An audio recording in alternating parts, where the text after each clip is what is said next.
Sa isang kulungan bakal ay may taong malungkot umiiyak. Ang tanong niya sa sarili ay kailan magigising na ng liwanag.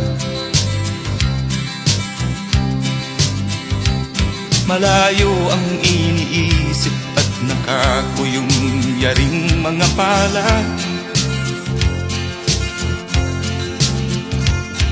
Bakit daw siya nagdurusa sa kasalanang di niya ginawa?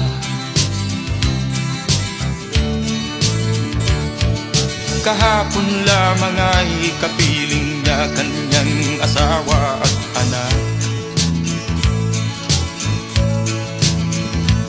Namumuhay nagtahi